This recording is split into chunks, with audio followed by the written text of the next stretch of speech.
نہیں ہے. مجھے سب یہ بتائیے گا کہ 2002-2018 میں آپ لوگوں نے اتحاد بنایا ہے، ایم ایم اے وغیرہ یہ سب بنی، ہمیں یہ بھی سمجھ آئی. پچھلے دنوں 2 روزہ کانفرنس بھی تھی، اس میں بھی آپ تھے، جس میں پی ٹی آئی اور یہ اپوزیشن الائنس ایک بن رہا تھا. تو آپ لوگوں نے اس میں کیوں نہیں شامل ہوئے؟ ایک میرا سوال اس کے ساتھ یہ ہے، کیا آپ کی سولو فلائٹ سے کوئی فائدہ ہوا؟ کیوں آپ لوگوں کو کون سی ایسی چیز روکتی ہے؟ دیکھیں، جماعت اسلامی نے بہت سارے اتحادوں میں حصہ لیا ہے. ٹھیک ہے، یو ڈی ایف تھا بھٹو کے خلاف، اس میں ہم تھے. پی ٹھیک ایم اے ہے، تھا، پھر اس کے بعد آئی جی آئی بنا، پھر ایم ایم اے بنا، اسی طرح اے پی ڈی ایم بنا. لیکن ان تمام اتحادوں میں رہتے ہوئے ہمارے بہت تلخ تجربات ہیں، ٹھیک ہے، کیونکہ جماعت اسلامی ایک ڈسپلن پارٹی ہے. ہم مخلصانہ کام کرتے ہیں، اور کسی بھی اتحاد میں ہم رہے ہیں تو اس کو اڑنا بچھونا بھی بنایا ہے. بالکل، لیکن یہ ہے کہ جب اتحادوں کے پارٹنر چھوٹی چھوٹی چیزوں پہ سلپ ہو جاتے ہیں، ٹھیک ہے، مفادات پہ گر جاتے ہیں، ٹھیک ہے، تو اس کے بعد اپنی پارٹی میں ہی یہ بات ہوتی ہے کہ وہ جی پہلے ہی پتہ تھا یہ ایسے ہیں، ٹھیک ہے، تو پھر ان کی غلطیاں بھی ہمارے کھاتے میں پڑ جاتی ہیں. ٹھیک ہے، تو جماعت اسلامی نے یہ 2018 کا الیکشن تھا، اس کے بعد اس کا پورا تجزیہ کیا. ٹھیک ہے، تھنک ٹینکس کے بھی تھے، اور بھی ہم نے تھنک ٹینک تشکیل دی ہے، کمیٹی بھی بنائی. اس میں جتنے بھی ہمارے دستوری مجاز ادارے تھے ان میں بھی ایک طویل بحث کی. اس بحث کے بعد ہم نے ایک طویل المیعاد اپنی حکمت عملی بنا لی ٹھیک ہے، کہ اب یہ الائنسز کی پالیٹکس نہیں چلے گی، ٹھیک ہے، اور جماعت اسلامی اپنی بنیاد پہ ہم جو بھی ہیں، ٹھیک ہے، ہماری ساکھ ہے، خدمت ہے، لوگوں میں ایک اچھا نام ہے، لوگ پذیرائی دیتے ہیں، تو ہم اسی کی بنیاد پہ کام کریں گے. ٹھیک ہے، لیکن پالیٹکس میں ہم رابطے نہیں ختم کریں گے. جیسے میں نے پہلے کہا کہ جو نیشنل پرائرٹیز ہے، نیشنل ڈائلاگ ہے، ہم اس پر ہی لیڈرشپ کو بھی اکٹھا کرنے کی کوشش کریں سر گے. کنونسنگ ہے آپ کی بات، میری سمجھ میں بھی آ رہی ہے، اب دیکھیں، لیکن میں آپ کو سفوکیشن ہے بتاؤں، نا اس ٹائم. اور ہاں، ایسا لگتا ہے جیسے جماعت اسلامی بند کو گلی میں کردار ادا کرنا چاہیے.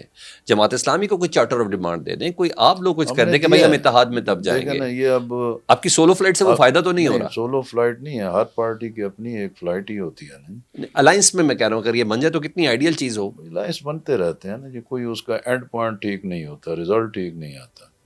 ٹھیک ایک ہے، وقتی چیز تو ہو جاتی ہے، ٹھیک ہے، عوام کی توقعات بھی بڑھ جاتی ہیں، لیکن ہم پورا ایک بیلنس شیٹ بنائے نا ٹھیک ہے، کہ بھئی اے آر ڈی نے کیا کیا، ایم آر ڈی نے کیا کیا، پی این اے نے کیا کیا، آئی جی ٹھیک آئی ہے، نے کیا کیا، ایم ایم اے نے کیا کیا.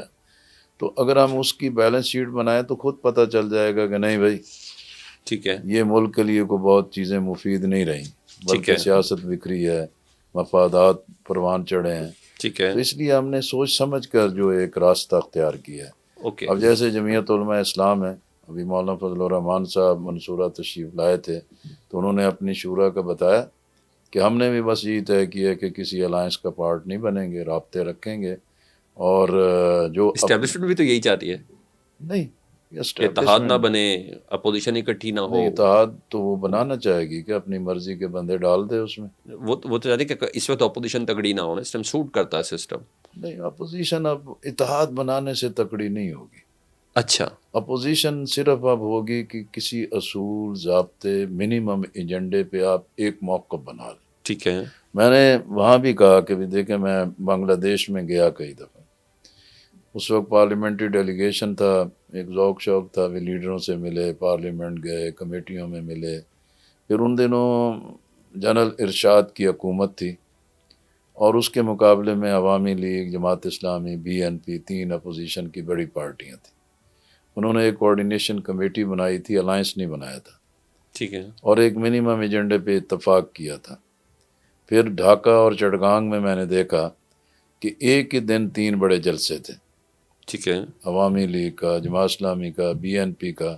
پورے ڈھاکے کو بالکل ایک مفلوج کر دیا تھا. ٹھیک، چٹگانگ میں بھی اسی طریقے سے تھا. تو اسی طریقے سے اب کچھ نئے آئیڈیاز کے ساتھ آگے بڑھنا ہوگا. پالیٹکس کو لگے بندے طریقے سے ایک ہی لکیر کو پیٹنے سے کوئی نتیجہ نہیں آئے گا. جو پہلے والے نتیجے آئے ہیں وہ ویسے ہی ہوں گے. تو آپ آئیڈیا دیں نا. دیا ہے، سمجھایا ہے.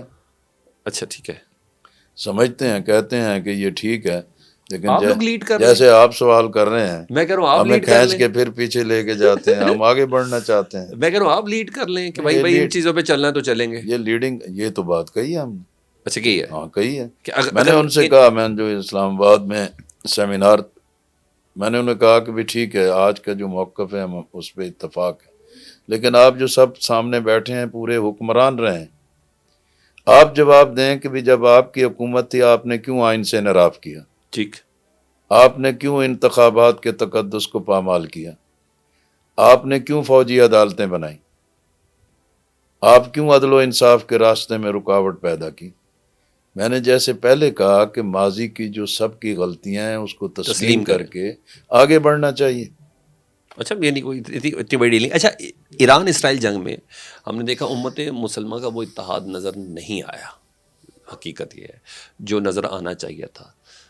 مذمتیں یہ سب چیزیں ہمیں نظر آئیں، لیکن ادھر تو کھل کے یورپ، جرمنی، فرانس، امریکہ یہ سب ایک ساتھ تھے نا. ایسا سلمان صاحب یہ کیا ہو گیا آپ کو؟ نہیں، آپ دو کیوں چیزیں ہیں. لگتا؟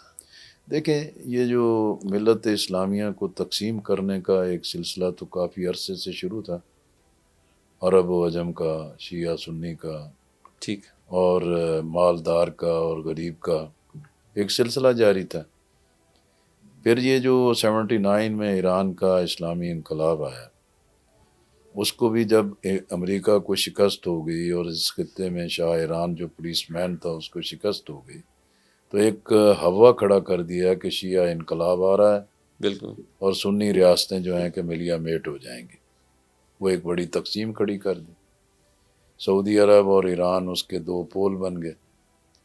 اب بالآخر سمجھ آ رہی ہے، اور سعودی عرب اور ایران کے سفارتی تعلقات بھی بحال ہو گئے. ٹھیک ہے. لیکن دوسری طرف آپ دیکھیں کہ یہ ٹھیک ہے، ہم پاکستان نے بھی اپنا تنہا مقابلہ کیا، ٹھیک. ایران نے بھی تنہا کیا، غزہ والے اپنی جگہ استقامت سے کھڑے ہیں. لیکن پہلی دفعہ ایک چینج آئی ہے ماحول میں ٹھیک.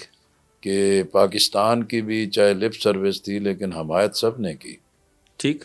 انڈیا تنہا ہوا ہے. ٹھیک. اسی طریقے سے ایران پر جب اسرائیل نے جارحیت کی، زیادتی کی، اور پھر امریکہ نے جو بم برسایا، اس موقع پر بھی ایران کو ہی پوری ایک سفارتی مدد ملی ہے. ٹھیک. وہ سعودی عرب ہو، امارات ہو، قطر ہو، ٹھیک. پاکستان ہو، باقی جتنے بھی ممالک ہیں. ٹھیک. تو میں سمجھتا ہوں کہ یہ ایک ٹرننگ پوائنٹ ہے کہ اللہ تعالیٰ نے اس ماحول کے اندر پاکستان کو بھی کامیابی دی ہے، ایران کو بھی بڑی کامیابی دی ہے، اور غزہ پر بھی جنگ بندی جو ہے کہ اب لازم ہوگی اس اور پہ آئے بات ہو گی، رہی ہے، اس پہ بات اور ہو رہی چیزیں آگے بڑھیں گی. ہے. مگر ساتھ ساتھ ابراہیم ایکارڈ کے لیے بھی دو ملکوں کے نام کنفرم ہو گئے. آج تو باقاعدہ میں نے دیکھا تل ابیب میں بڑے بڑے ہورڈنگس لگے ہوئے ہیں کہ جی سیریا کے لیے بھی اور لبنان کے لیے بھی کہ یہ لوگ بھی اسرائیل کو تسلیم کرنے جا رہے ہیں. پھر رہ کیا بچ کیا جاتا ہے؟ ارے مسئلہ ویسے تو جی کئی ملکوں نے پہلے بھی تسلیم بالکل کیا ایسے ہی تھا، ہے. پھر اسرائیل کا وجود کو کیا ایک لیگل حیثیت مل گئی. ٹھیک. اللیگل ہوتا ہے، جیسے قائد اعظم نے کہا تھا کہ وہ اسرائیل یورپ کا حرام